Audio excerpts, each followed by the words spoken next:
In this episode of Texpos, we're going to be taking a look at the setup of former NFL champion Tyrann Mathieu. His podcast is called In the Bayou with Tyrann Mathieu. So we're going to look at this setup and explore what he has going on. This is a very new podcast. Right now, at the time of this recording, he has less than 4,000 subscribers.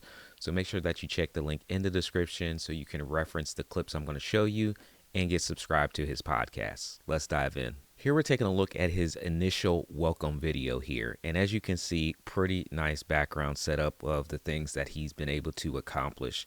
If we take a look here on the left-hand side, we see that he has the shoed cleats here in those nice white cases to keep them nice and protected.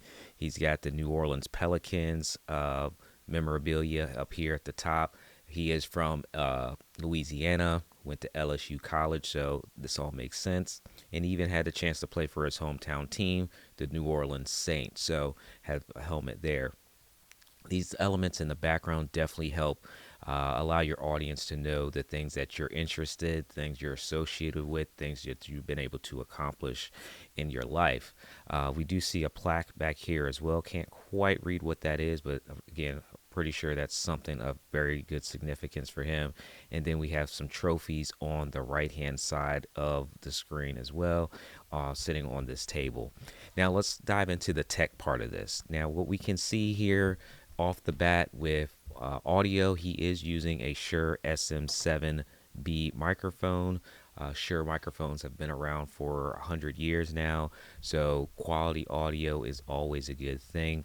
And then we're actually using a microphone boom arm and a stand rather to hold on to this microphone. So we can see here we have our stand, and there's the actual stand on the right hand side.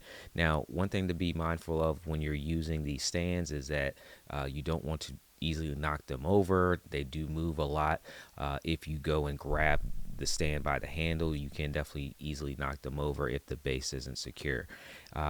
So we have some good cable management here. Cable management is always a thing. You can barely see the cable here, which is a good thing. And as it wraps around, it goes down. Now, one thing with the Shure SM7B microphones is they are XLR microphones. So that means there is an audio interface being used in this setup as well. Now, we'll continue to look at that as we look at some of the other clips here. Really nice starting point here. So let's jump over to the second clip grab that I want to show you here. And now we can see that we have a two-person setup, okay?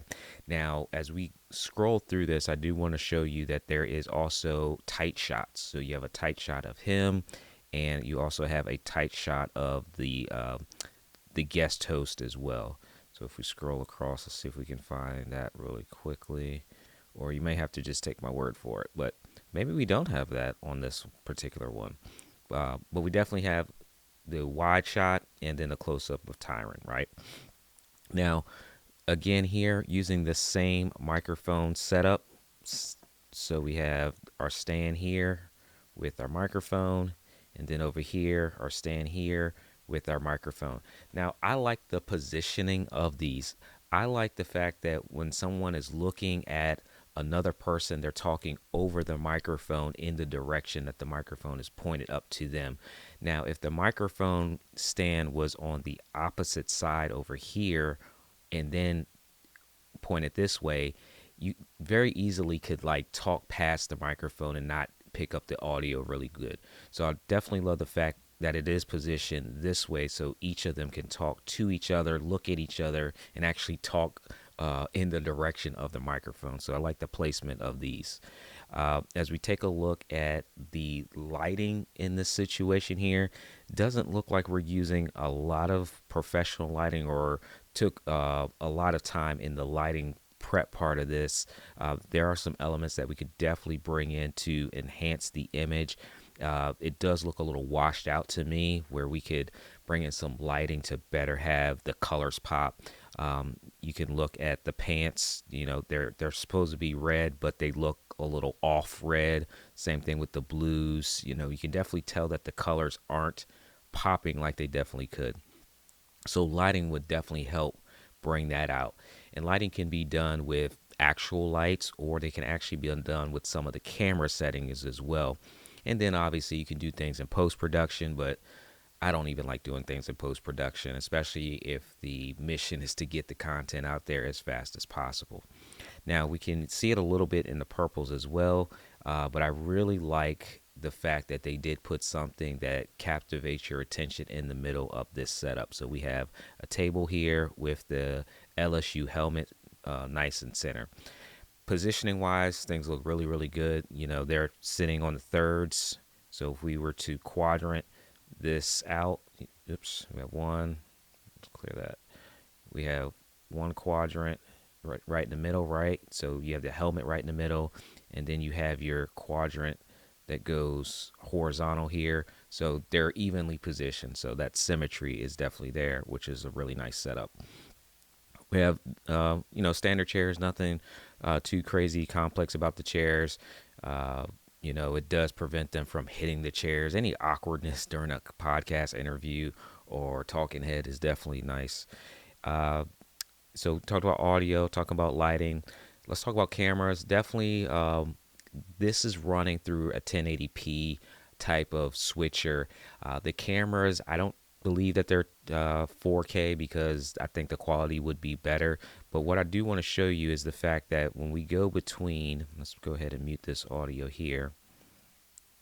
Oh, there's a tight shot that I was looking for there. So we have a tight shot over there too. Now, if we did change this angle a little bit, we could eliminate whatever here is on the right-hand side. Not quite sure what that is. We do have a lot of open space here, so we could add a plant in the background to add a little color there and clean that up a little bit. But let's play this a little bit because I do want to show you that cut, right? So we go from a one-person shot to a two-person shot. And in order to do that seamlessly, using an audio, video switcher is the best thing. You have a bunch of those out there, so we have the nice shot there as well. So it looks like we're definitely using a 3-camera setup at least. One for the wide shot, and then 2 for those close-up shots. So in order to use multiple cameras and switch in real time, we need a video switcher. And most of the video switchers on the market today are 1080p video switchers, unless you're really looking at TV production. Then you can look at those video switchers that are 4K compatible, but you're paying a whole lot more money. And I don't know if it's wise to do that right now, because once the technology gets there for us to have 4K video switchers that are better priced, I think the everyday content creator would definitely pick those up. But we definitely have a 3-camera angle here, which makes it visually appealing too, because you don't want to look at this wide shot the entire time. Seeing the close-up shots as someone is speaking definitely is more engaging in the visuals of watching a podcast. And having a 2-person podcast in person, there's nothing like it.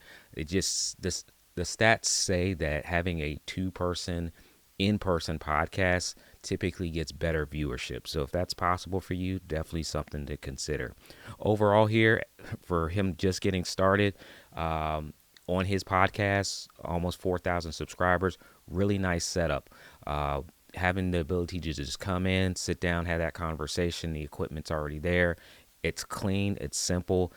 He's ready to go and well on his way. Now, there is one thing I do want to show you in his more recent video here. Pay attention to how the middle section of the design changes. Okay, we have the helmet there on the table. Then we have the smart TV. Now, I really like these smart TVs right here in the middle, right? It has the logo on it, and these smart TVs are portable, movable, so you can move them around. So very easily, he's able to put in his branding there. We do currently have some branding in the top corners here. So we have in the Bayou, we have the FanDuel sponsorship here. We have the social media information here on the other side. But if a sponsor, and this is what you need to think about when you're creating podcasts and you want to get monetized, if a sponsor wants this spot, I'm sure this spot can become available, and it's prime real estate when you go to that wide shot, because it's easy and recognizable right there in the middle. So that's prime real estate as his channel starts to take off of ad space, so that he can monetize this channel and keep going forward with it. So This has been the tech exposing of the Tyrann Mathieu in the Bayou podcast. Really good setup. I really like this one. Let me know in the comment section who I should tech expose next. And if you're interested in the gear that was talked about here and some of the design elements, make sure you check the links in the description and make sure you get subscribed to his podcast as well. Look forward to seeing you in the next episode.